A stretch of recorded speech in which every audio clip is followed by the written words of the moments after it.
Desi lahir dan dibesarkan di California Selatan dalam keluarga Katolik yang taat. Sejak kecil, seluruh hidupnya berpusat di sekitar gereja, menghadiri kelas katekismus, kelompok pemuda, serta berbagai kegiatan keagamaan. Yesus bukan sekadar figur spiritual baginya, tetapi sahabat terbaik yang selalu menjadi tempat ia berbicara dan bersandar. Seiring bertambahnya usia, ia semakin mendalami agama Kristen dan aktif dalam berbagai pelayanan gereja. Ketika mendapat kesempatan bekerja di Arab Saudi untuk mengajar anak-anak pekerja kedutaan, ia juga membawa misi lain, menyebarkan agama Kristen. Pendeta dan komunitasnya mendukungnya, bahkan mengirimkan Alkitab dalam bahasa Arab untuk membantunya dalam tugas tersebut. Namun, takdir berkata lain. Setibanya di tanah Arab, Desi langsung merasakan sesuatu yang berbeda. Suara azan yang menggema dari segala penjuru menimbulkan getaran yang tak bisa ia jelaskan. Pemandangan umat muslim yang khusyuk dalam ibadah mereka membangkitkan rasa ingin tahunya. Awalnya, ia menganggap bahwa mereka tidak mengenal kasih Yesus, tetapi semakin ia berinteraksi, semakin ia menyadari bahwa mereka memiliki pemahaman yang mendalam tentang Tuhan, bahkan mengenal Yesus dan Maria dalam kitab suci mereka. Salah satu momen yang mengguncang keyakinannya adalah ketika ia pertama kali membaca surah Maryam dalam Al-Quran. Ia terkejut menemukan kisah yang begitu indah tentang kelahiran Yesus, Isa AS, mukjizat yang menyertainya, serta kesucian ibunya, Maria. Wah, semua ini tidak ada di dalam Alkitab, gumamnya. Pikirannya dipenuhi pertanyaan. Jika Yesus adalah Tuhan, mengapa ia bisa mati? Jika Tuhan memiliki anak, mengapa ia membiarkannya disiksa? Kenapa konsep Trinitas terasa membingungkan? Pertanyaan-pertanyaan itu semakin mengusik hatinya. Suatu hari, sebuah peristiwa besar mengubah hidupnya. Saat mendaki di salah satu gunung di Arab Saudi, ia mengalami kecelakaan. Ia tertabrak dan jatuh hingga tak berdaya. Dalam kondisi lemah, ia berlari ke tempat terdekat mencari pertolongan. Malam itu, ia merenungi hidupnya. Ada sesuatu di tanah ini, di negeri ini, yang terasa begitu suci dan istimewa. Perasaan ini tidak pernah ia rasakan di Amerika.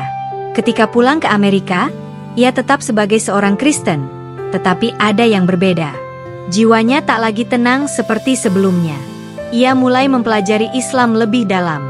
Hingga suatu malam, ia terbangun dengan sebuah keyakinan kuat, ini adalah kebenaran. Hatinya telah menetapkan pilihan, dan ia tahu bahwa dirinya harus mengikuti panggilan Tuhan.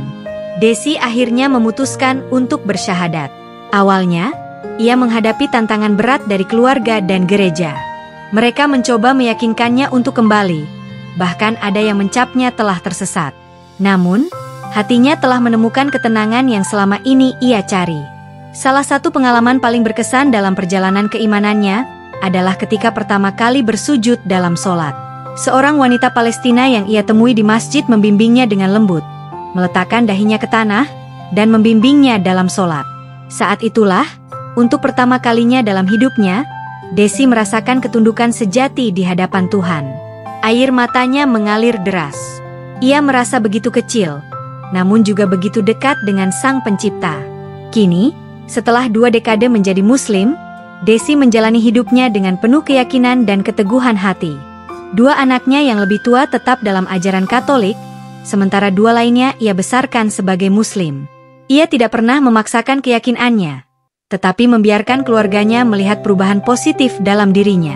Ketika ditanya bagaimana ia bisa tetap teguh dalam Islam di tengah berbagai tantangan, ia hanya tersenyum dan berkata, "Ketika Allah memanggilmu, kau tidak punya pilihan selain menjawabnya."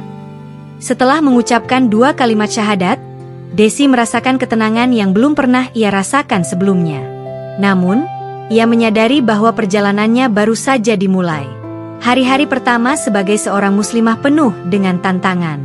Desi mulai belajar tentang salat, puasa, dan tata cara berwudu.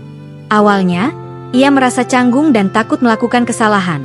Tetapi dengan bimbingan teman-temannya di komunitas muslim, ia semakin percaya diri.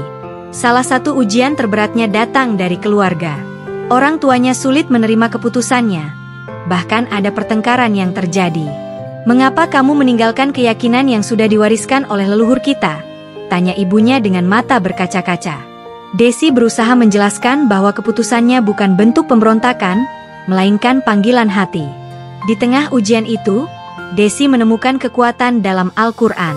Setiap ayat yang ia baca memberikan ketenangan dan keyakinan bahwa ia berada di jalan yang benar. Ia juga mulai mengenakan hijab, meskipun awalnya merasa canggung di depan teman-teman lamanya. Namun, seiring waktu, ia menyadari bahwa mengenakan hijab bukan sekadar simbol, melainkan bentuk ketaatan yang ia lakukan dengan penuh cinta. Suatu hari, ibunya jatuh sakit. Desi dengan penuh kasih merawatnya, menunjukkan bahwa keputusannya masuk Islam tidak mengubah rasa hormat dan cintanya kepada keluarga. Perlahan, hati ibunya mulai melembut. Jika Islam membuatmu menjadi pribadi yang lebih baik, ibu hanya bisa mendoakan yang terbaik untukmu, katanya dengan suara lirih. Desi tersenyum, bersyukur atas perjalanan yang telah ia lalui. Ia menyadari bahwa menemukan Islam bukan hanya tentang mengubah keyakinan, tetapi juga tentang menjadi pribadi yang lebih baik dan lebih dekat dengan Sang Pencipta. Dengan semangat baru, Desi melangkah maju, siap menghadapi tantangan lain dalam perjalanannya sebagai seorang muslimah.